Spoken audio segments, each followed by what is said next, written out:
Les frérots, j'espère que vous allez tous bien. On se retrouve aujourd'hui avec une nouvelle vidéo d'actualité. Avant de commencer la vidéo, comme d'hab les gars, je tiens à remercier tous les nouveaux abonnés. On va bientôt atteindre les 600 abonnés en 10 jours, un truc comme ça. J'ai pris plus de 100 abonnés, donc merci beaucoup, ça fait vraiment plaisir. Bref les gars, dans cette vidéo on va parler de Vinicius, on va parler de Kylian Mbappé, on va parler de Nico Williams, du Real de Madrid, etc. On va faire le tour de l'actualité. On commence tout de suite l'actu les gars avec Vinicius et le Real de Madrid, le divorce acté. Les gars, je vous laisse avec Berendir. Berendir, fais-moi un résumé de tous les articles que je vais te passer.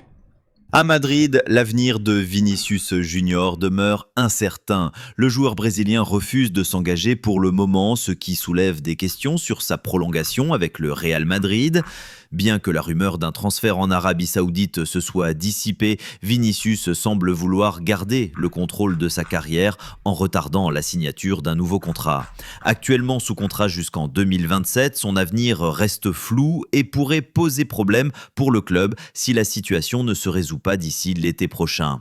On continue les amis avec le Real de Madrid, la déclaration de Xabi Alonso qui inquiète Mbappé.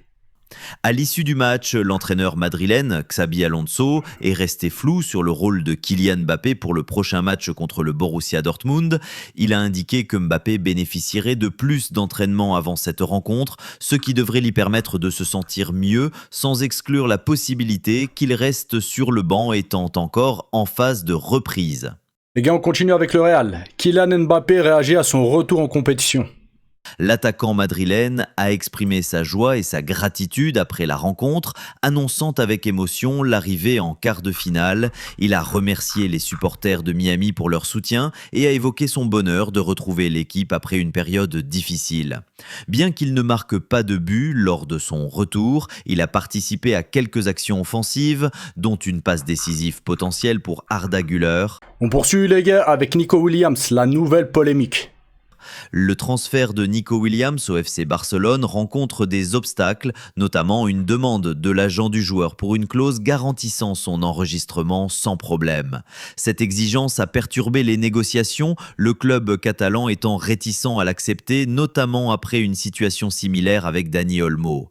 Bien que Nico souhaite rejoindre le Barça rapidement, le club n'est pas certain de pouvoir finaliser l'accord à temps, ce qui pourrait entraîner un intérêt renouvelé d'autres clubs comme le Bayern Munich. Cependant, Barcelone ne cédera pas à cette demande de clause de départ. Et on termine l'actu les gars avec cet article-là. Le Real Madrid a débuté sous la direction de Xabi Alonso avec Kylian Mbappé malade et un attaquant peu connu, Gonzalo Garcia Torres, qui a saisi sa chance. À 21 ans, Garcia a marqué 2 buts et délivré une passe décisive en 3 matchs en tant que titulaire. Des clubs de Première Ligue s'intéressent à lui, mais le Real Madrid a fixé sa clause libératoire à 50 millions d'euros. Alonso semble impressionné par Garcia, le comparant à Raúl González, et il pourrait rester dans l'équipe première. Bref, c'est tout pour aujourd'hui les gars. N'oubliez pas de vous abonner, activer la cloche, liker, commenter. Je vous dis à la prochaine vidéo. Ciao, ciao.